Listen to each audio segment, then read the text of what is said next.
मैं डॉक्टर के L Meena, associate professor in geography, government college Rajgarh. आज हम बात करेंगे राजस्थान की महत्वपूर्ण सिंचाई परियोजनाएं, जिसमें आज हम बात करेंगे चंबल घाटी परियोजना।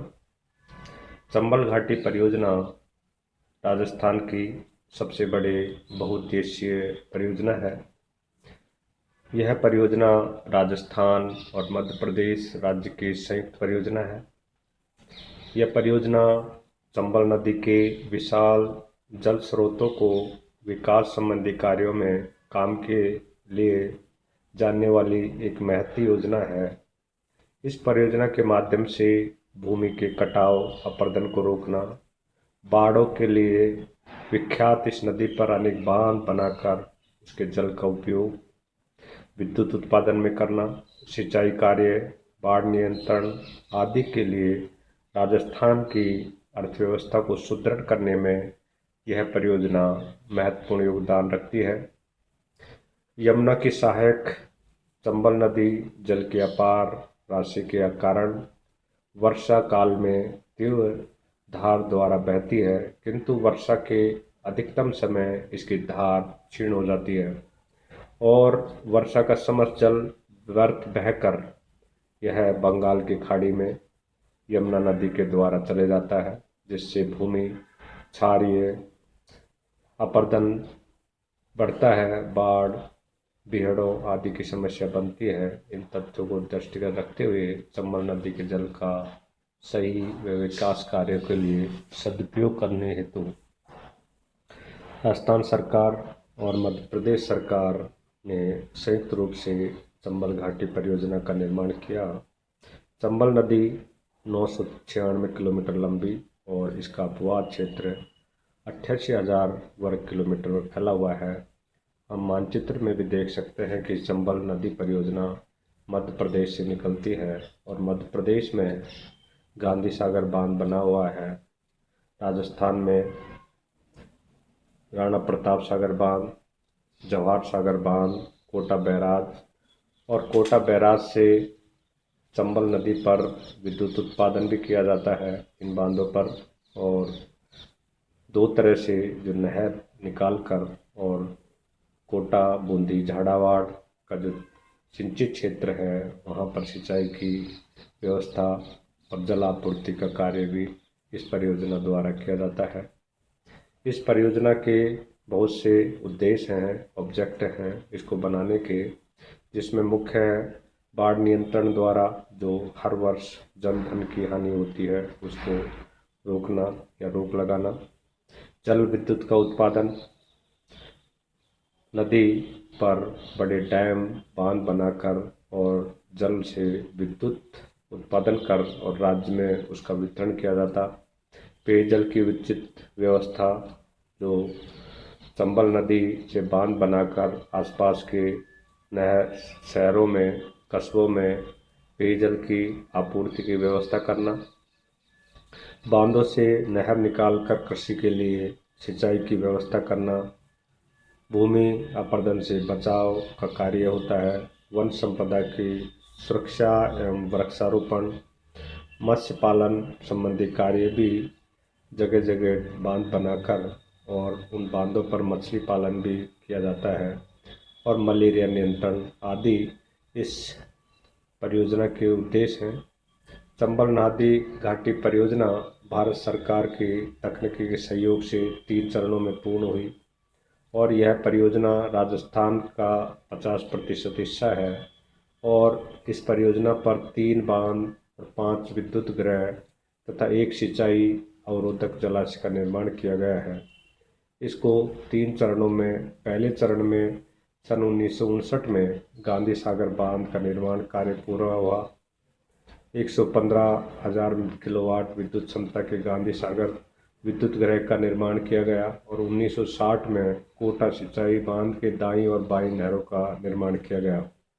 प्रथम चरण में राजस्थान और मध्य प्रदेश की सीमा पर मध्य प्रदेश का जो मंदसौर जिला है उसमें गांधी सागर बांध और विद्युत गृह का निर्माण किया गया, जो कोटा से लगभग 90 किलोमीटर दूर स्थित है। इस बांध की लंबाई 13.5 मीटर, ऊंचाई 62 मीटर है। इसकी जल संचित करने की क्षमता 62.8 लाख एकड़ फीट है। यह बांध मुख्य रूप से विद्युत उत्पादन जलाशय के रूप में किया गया और 1960 को कोटा बैराज का निर्माण किया गया। कोटा बैराज से 2 नहरें बाईं और दाईं ओर निकाली गई। इसमें दाईं 372 किलोमीटर लंबी और बाईं 124 किलोमीटर राजस्थान और मध्य प्रदेश में और पूर्वी राजस्थान में इससे सिंचाई कार्य किया गया। कोटा बूंदी जिलों के लगभग 2.1 लाख हेक्टेयर भूमि का सिंचाई कार्य प्रथम चरण में किया गया। दूसरे चरण में राणा प्रताप सागर बांध का निर्माण किया गया। राणा प्रताप सागर पर विद्युत गृह का निर्माण किया गया और बांध की भूमिगत टनल का निर्माण किया गया। गांधी सागर बांध से 48 किलोमीटर की दूरी पर रावतबाटा के पास चूलिया प्रपात के निकट राणा प्रताप सागर का बांध निर्माण किया गया। चंबल नदी इस बांध की लंबाई 1100 मीटर और ऊंचाई 42 मीटर। इसके द्वारा निर्मित जलाशय का क्षेत्रफल 113 वर्ग किलोमीटर है, जिसमें 23.5 लाख एकड़ भूमि पर सिंचाई की जाती है। तृतीय चरण में जवाहर सागर बांध का निर्माण और जवाहर सागर विद्युत गृह का निर्माण किया गया। इसमें राणा प्रताप सागर बांध से 32 किलोमीटर आगे जवाहर सागर बांध का निर्माण और जवाहर सागर विद्युत गृह का निर्माण किया गया। चंबल नदी पर बोराबास स्थान के निकट कोटा सिंचाई बांध से 16 किलोमीटर दक्षिण में और 440 मीटर लंबा और 45 मीटर ऊंचा बांध बनाया गया है। जवाहर सागर बांध एक पिकअप बांध है, जिसमें विद्युत उत्पादन के लिए पिछले दोनों बांधों से छोड़ा गया जल एकत्रित किया जाता है। इस नदी परियोजना में कुल 6 लाख हेक्टेयर भूमि पर सिंचाई और 5 लाख टन अतिरिक्त खाद्यान्न का उत्पादन हुआ है और 386 मेगावाट विद्युत का उत्पादन होगा। इसके द्वारा राजस्थान के कोटा, बूंदी, झालावाड़, जयपुर, अजमेर, सवाई माधोपुर, चित्तौड़गढ़ और अनेक जगह पर विद्युत की प्रधानता होगी और जगह जगह पर औद्योगिक क्षेत्र, औद्योगिक रीजन विकसित होंगे और सिंचाई से खाद्यान्न का उत्पादन भी बढ़ेगा। चंबल नदी परियोजना से अनेक लाभ हुए हैं। कोटा बूंदी जिले के लगभग 5.6 लाख हेक्टेयर भूमि सिंचाई परियोजना के माध्यम से हुई। इस परियोजना से 3.86 लाख किलोवाट विद्युत उत्पादन हुआ। औद्योगिकरण को बढ़ावा मिला। कोटा औद्योगिक नगरी के रूप में और शिक्षा के नगरी के रूप में भी विकसित हुई। चित्तौड़गढ़, बूंदी, झालावाड़ आदि में अनेक खाद्यान्न मंडियां विकसित हुई। इस परियोजना द्वारा भूमि अपरदन बाद नियंत्रण पर भी नियंत्रण हुआ, जिसके कारण वृक्षारोपण और चारागाहों का भी विकास होना संभव हुआ। कृषि उपज में वृद्धि के कारण इस क्षेत्र में अनेक कृषि उद्योग का विकास हुआ। मत्स्य पालन से करोड़ों रुपए की आय हुई, लोगों को रोजगार मिला। तो चंबल घाटी परियोजना से अनेक लाभ मिले।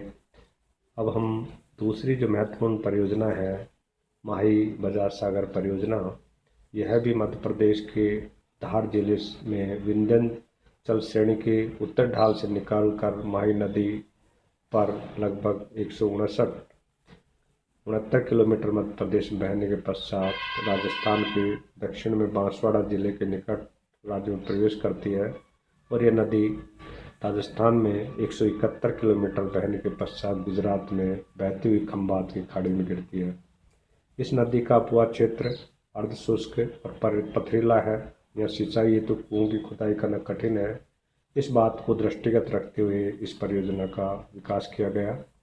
यह परियोजना राजस्थान और गुजरात राज्य की संयुक्त परियोजना है। इसके निर्माण में दोनों राज्यों के मध्य 1966 में एक समझौता हुआ और 71 में केंद्रीय जल आयोग द्वारा इस परियोजना को स्वीकृति दी गई और 1983 को राष्ट्र को समर्पित किया गया।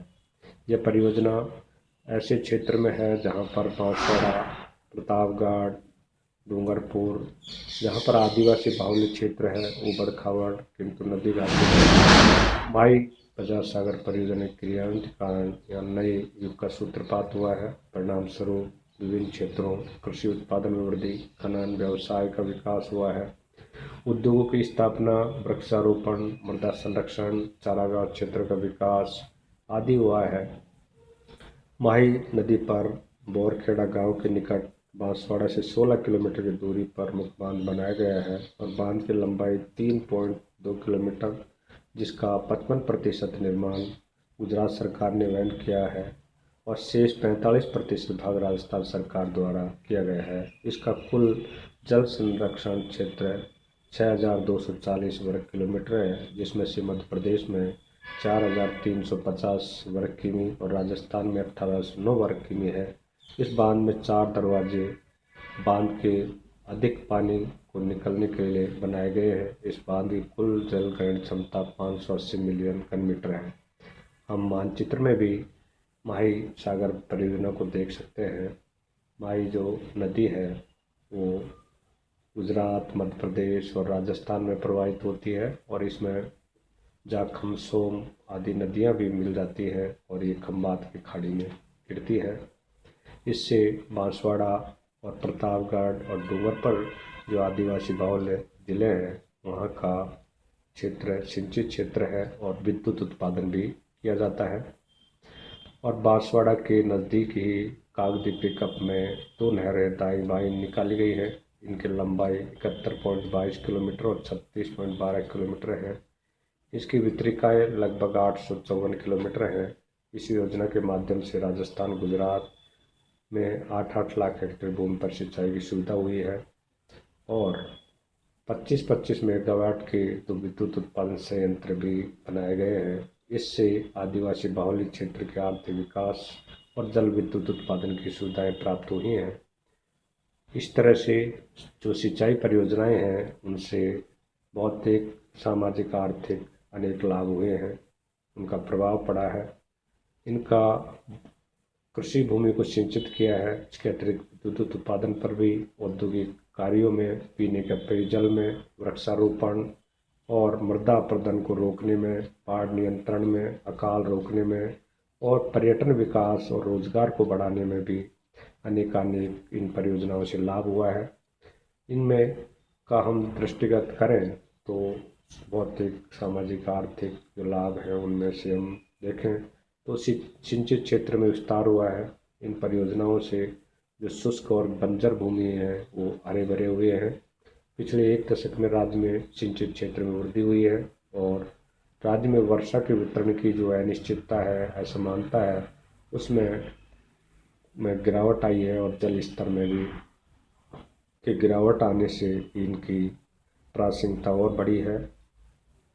मरुस्थल के प्रसार पर रोक लगी है। पश्चिमी राजस्थान की जो महत्वपूर्ण परियोजना है इंदिरा गांधी नहर, उससे पश्चिमी राजस्थान के जो 11-12 जिले हैं उन पर पेयजल और सिंचाई क्षेत्र बढ़ने से मरुस्थल के प्रसार में रोक लगी है। वृक्षारोपण भी हुआ है। इन परियोजनाओं से जल स्तर बढ़ने से अनेक जगह पर वृक्षारोपण का कार्य हुआ। चारागाह और पशुपालन में वृद्धि हुई है। जो भूमि बंजर थी वहाँ पर भी चारागाह और परिणाम स्वरूप पशुपालन व्यवसाय में वृद्धि हुई। बाढ़ और अकाल पर रोक। इस सिंचाई परियोजनाओं के माध्यम से न केवल जल का विविध कार्यों में उपयोग हुआ बल्कि प्रत्येक वर्ष आने वाली बाढ़ से अपरदन, मिट्टी का कटाव रुका और अकाल की पर भी काफ़ी हद तक रोक लगी। मृदा अपरदन पर इन क्षेत्रों में बड़े भूभाग पर वृक्षारोपण के कारण मृदा अपरदन पर भी गिरावट आई है, कमी आई है। पेयजल और औद्योगिक कार्य के लिए जल की उपलब्धता। इन सिंचाई परियोजनाओं से क्षेत्र के निवासियों की सबसे बड़ी समस्या पेयजल की थी। जो भी कस्बे, नगरों में वहाँ पर पेयजल की सुविधा उपलब्ध हुई है। औद्योगिक कार्यों के लिए जल उपलब्ध हुआ है। रोजगार के अवसरों में वृद्धि हुई है। अनेक रोजगार विकसित हुए हैं। पर्यटन का भी विकास हुआ है। खाद्यान्न आधारित उद्योग धंधे, कुटीर उद्योगों का विकास हुआ है। शिक्षण व स्वास्थ्य सेवाओं का विस्तार हुआ है। सिंचाई परियोजनाओं के कारण यहाँ पर शिक्षा और स्वास्थ्य सेवाओं में भी विस्तार हुआ है। लोगों की आय बढ़ी है, रोजगार बढ़ा है। जनसंख्या बसाव में वृद्धि, जो आज जनसंख्या की वृद्धि है, जो दबाव है उसको कम करने में भी इनका महत्वपूर्ण योगदान है। रेगिस्तानी क्षेत्रों में जनसंख्या का प्रत्याशित वृद्धि दिखाई दे रही है और विद्युत उत्पादन भी हुआ है, जिससे राज्य को एक स्वच्छ वातावरण मिलता है और विदेशी धन का लागत कम होती है और विद्युत उत्पादन से रोजगार और उद्योग धंधे भी विकसित हुए हैं और कृषि उत्पादन में भी वृद्धि हुई है। जो खाद्यान्न और नकदी फसलें हैं उनमें बढ़ोतरी हुई है और औद्योगिक विकास हुआ है। स्थानीयकरण, जल की उपलब्धता एक महत्वपूर्ण ज़रूरत होती है, तो इन सिंचाई परियोजनाओं से राज्य में जगह जगह पर अनेक औद्योगिक इकाइयाँ विकसित हुई हैं। विदेशी इकाइयाँ भी यहाँ पर स्थापित हुई हैं। पर्यटन केंद्रों का विकास हुआ है और मत्स्य पालन भी बढ़ा है। जो पानी के डैम हैं, जलाशय हैं, उनमें मछली पालन का विकास हुआ है, लोगों को रोजगार मिला है। तो इस तरह से ये परियोजनाएं जो हैं राज्य के लिए एक वरदान सिद्ध हुई हैं।